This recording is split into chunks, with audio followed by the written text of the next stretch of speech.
Hello everyone, Matt here again from East Coast Sabers, and today I'm doing something just a little bit different.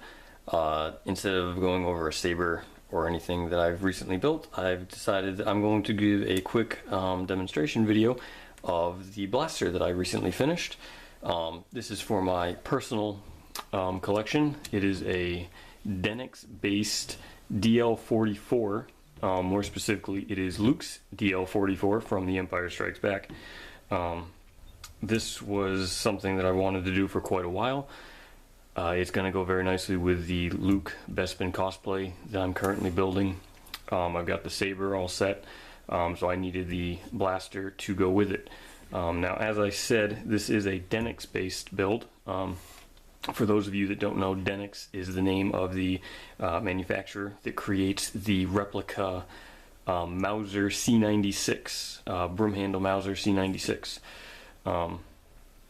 Now what I've gone ahead and done is I took the Denix logo off the back, but what you get when you buy the Denix is you get a complete replica of the actual gun. You don't get the mount, scope mount, you don't get the scope, the flash hider, anything like that, no electronics. It's just a functioning replica.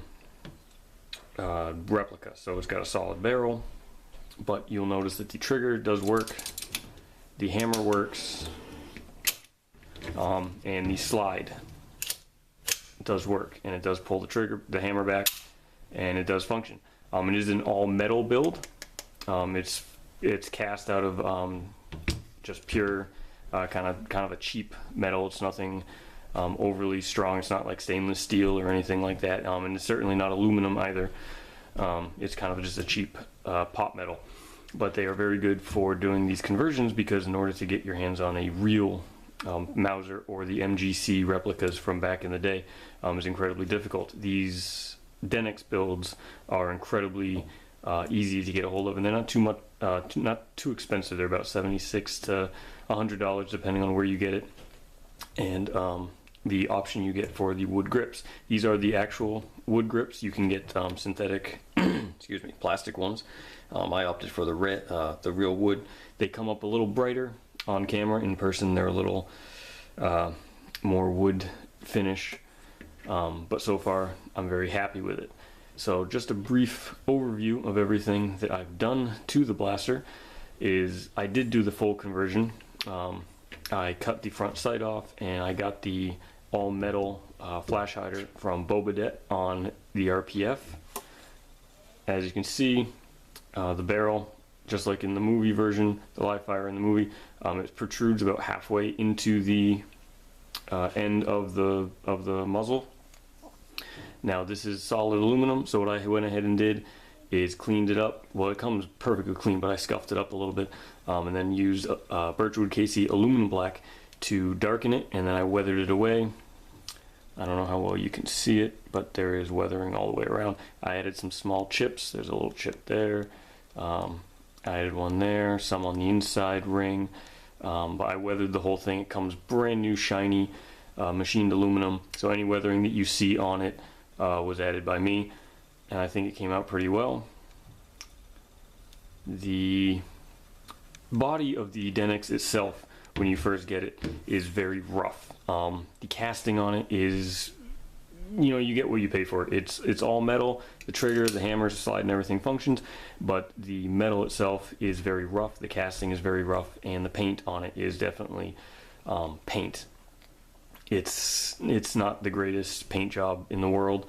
It's kind of got like a shininess to it. It's kind of like a semi-gloss.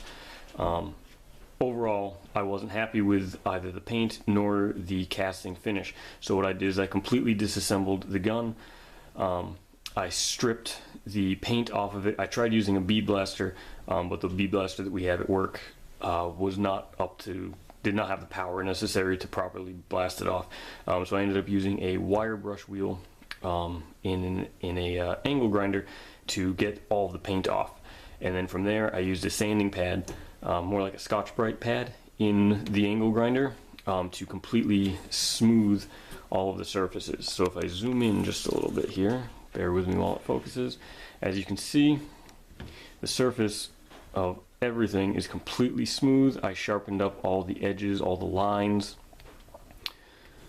and you can really see it if I flip this over. You can really see it on the other mag well, on the other side of the mag well, excuse me. It's completely smooth. If you've ever seen a Denix untouched, it's very rough, especially around here. So I just cleaned up everything, made it look completely smooth, and then rough sanded everything, or I'm sorry, I finished sanded everything with just a normal Scotch-Brite pad to smooth out all of the sanding marks from the air tool. And I applied Birchwood Casey aluminum black to the body of this as well. And let me zoom back out. And I think it did a pretty decent job. You have to be careful with it. You put it on the aluminum black on a soft clean rag, and what I did is, it says, you know, use a Q-tip or something, but on an area this big, I just put it on a wet rag and dabbed it on, and you just dab it on till it turns till it darkens the metal. Now what you're gonna find is it turns it more of a brown, and I was surprised by that. But if you decide to do this, don't panic if you see it turn brown. It's got a really dull, blotchy brown look to it when you first do it. So you apply the Birchwood Casey aluminum black to the whole thing, and then you let it sit for about a minute or so, and then you rinse the whole thing in cold water to seal the chemical reaction. It stops the chemical reaction and basically seals it in. And then I air dried the whole thing. When I say air dry, I mean I used an air gun in my compressor, and I blew the whole thing dry. It's still going to be brown, it's still going to be dull, so what I did then is I took some oil. You can use basically any kind of oil. I've used engine oil on this before. I have also used, when I started out using, is lubricating oil for my hydraulic tools. It comes in a nice little squeeze bottle, and I just drizzled it all over, took another clean rag, and really kind of like buffed the oil in. And it really helps get rid of that brown. It helps give it that nice black look, and then you just wipe the excess oil off, wipe it dry, and this is the result you get, is this nice kind of gunmetal, old gunmetal. You don't get a brand new gunmetal finish, which is not what I was going for. If you're looking for brand new, I wouldn't recommend using the aluminum black. I'd go with more of a bake-on Cerakote like they use. I'm going to try that on my next one that I do, is I'm going to try baking the whole thing with Cerakote to see how it comes out. But I like the aluminum black because it's easy to weather. If I zoom back in again, let's zoom in a little further this time. If it focuses, there we go. As you can see, it's easy to weather because I weathered all along the edges here. I weathered the edges of the mag well, all around where I thought would see normal wear and tear. I just used a Scotch-Brite pad and just very lightly, just kind of like whisked away at the edges. And I did that all over. As you can see, I did it on the top of this. I did it on the edges where the slide would be pulled back, where your thumb would contact the hammer. I did it over here on what would be the safety. The Denix, like I said, comes very rough casting, so some of the scribe lines for what would be the safety weren't really cast properly. So I just kind of weathered away a little more paint to make it look like, you know, your thumb had been hitting it over and over again. But overall, I think it came out very good. Some spots are a little light, they're a little brownish, but I kind of like the look it gives it. It makes it look very well used.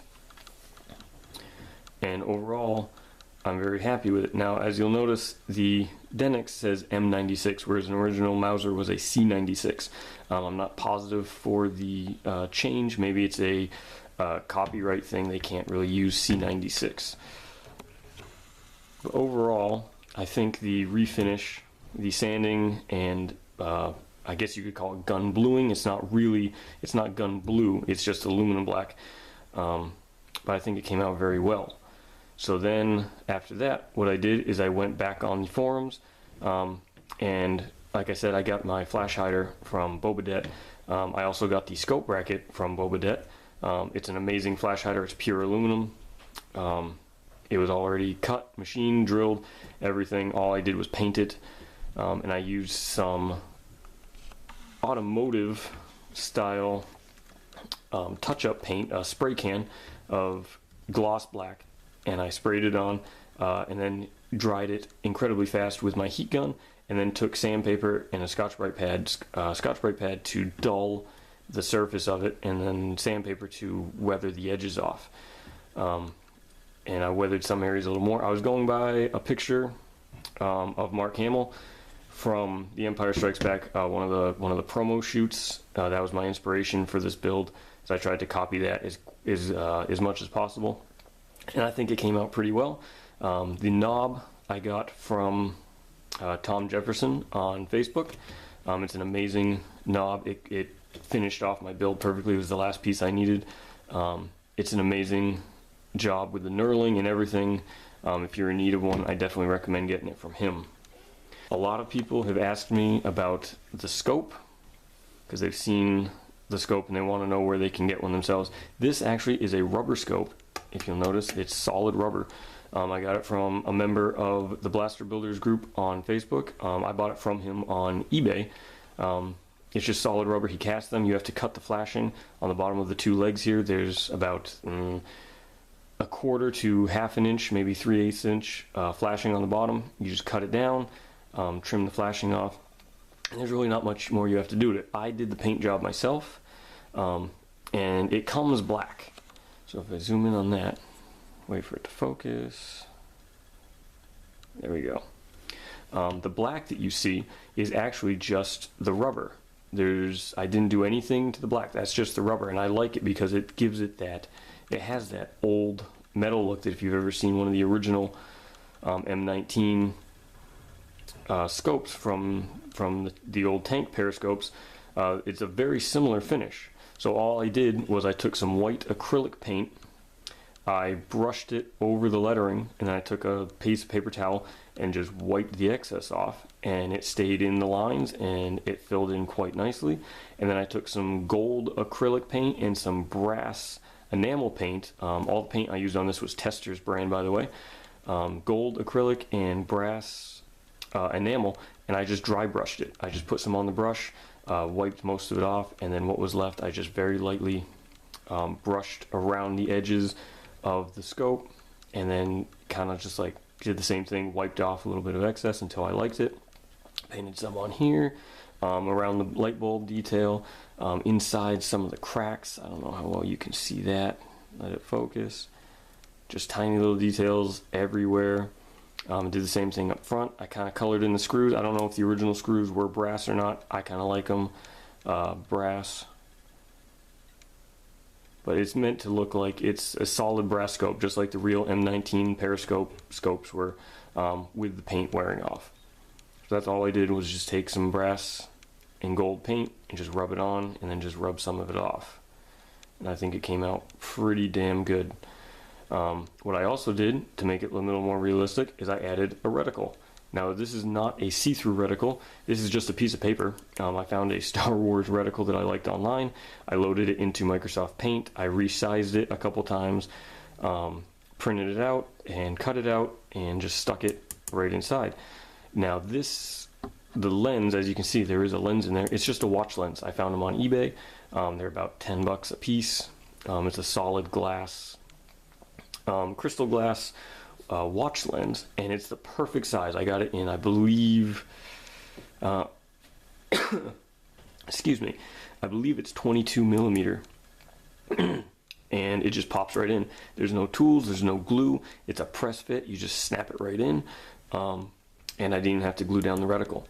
So the lens holds the paper reticle right in place. I used the lens to trace out the reticle into the perfect circle and put the paper on there, and then just pop the lens in, and it just adds a little bit of realism. I wish it was a see-through sight.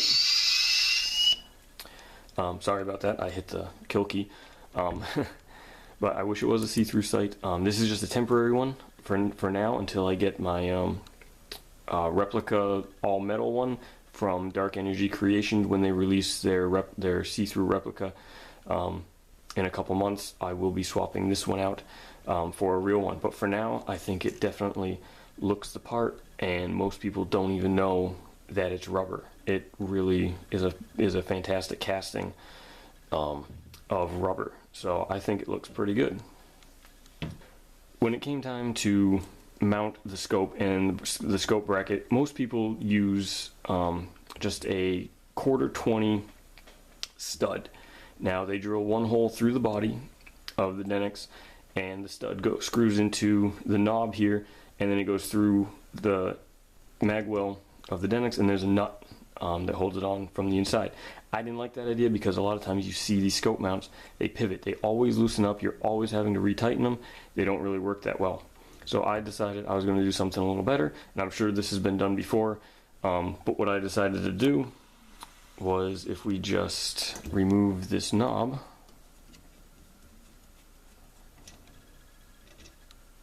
is I drilled 3 holes inside of my spacer, inside of my bracket, and my mag well, and I tapped the holes in the mag well. These are 440 screws. They're a 440 flathead,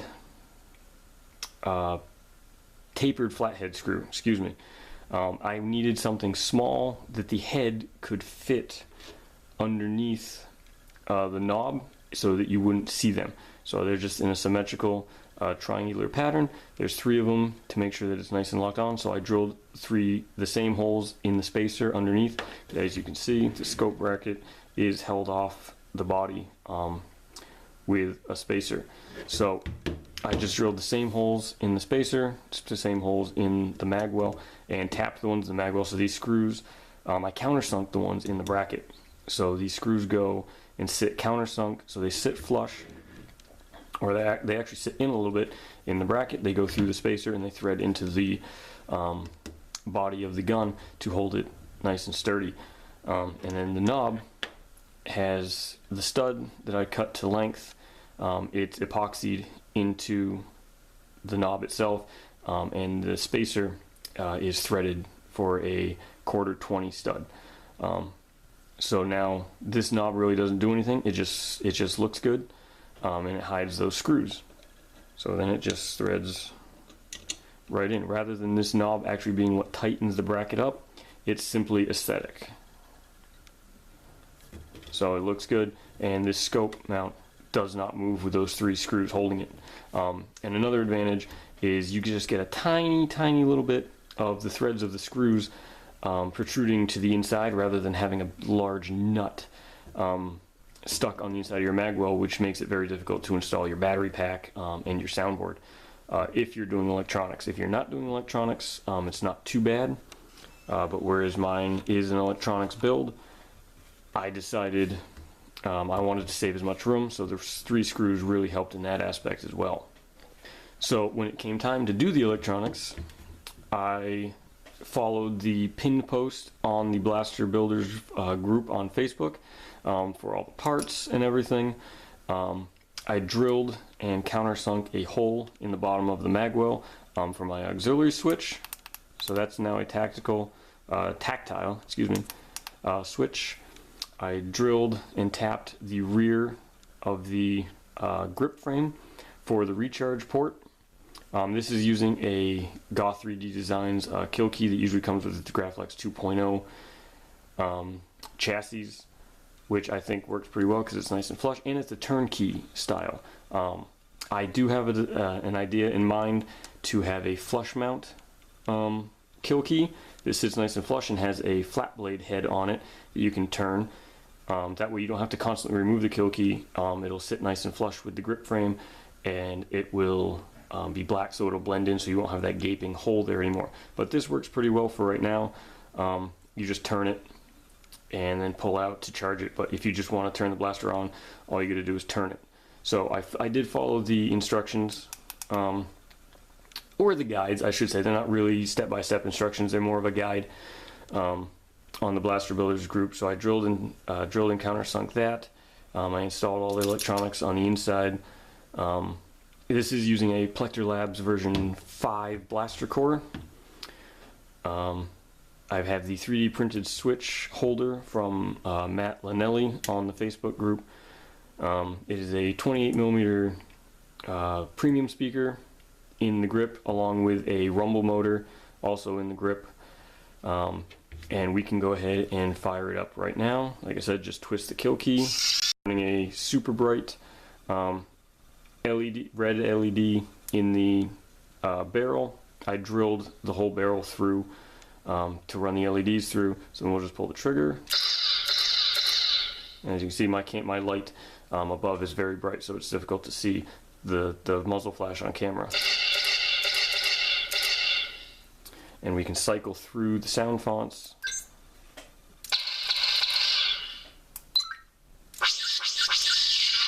That's a stun effect, so there's no light because I don't have a different LED color for stun effects, so that's just sound. And we can cycle back.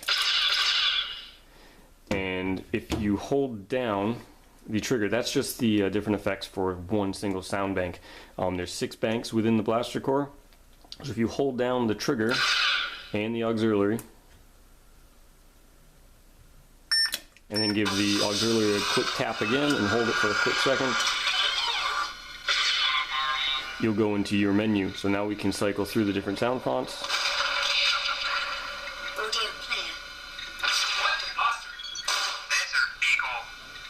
Let's just select Desert Eagle. So now we have the same muzzle flash, but now we have sound effects from a Desert Eagle rather than a Star Wars blaster.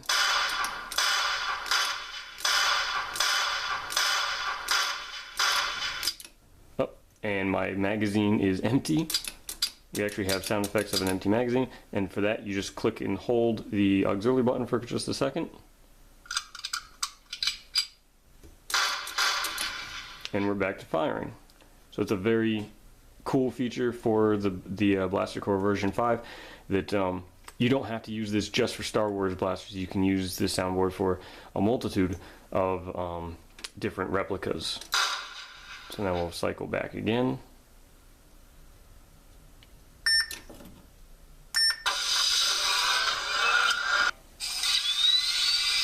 There we go. Now we're back to our original sound font. And we're right back to where we were. So we'll just go ahead and turn that back off. Now, what a lot of people do is I've seen them modify the grip frame for the speaker sounds. And then they hollow out the grip. Now, what I did is I hollowed out both sides of the grip, inside, of course.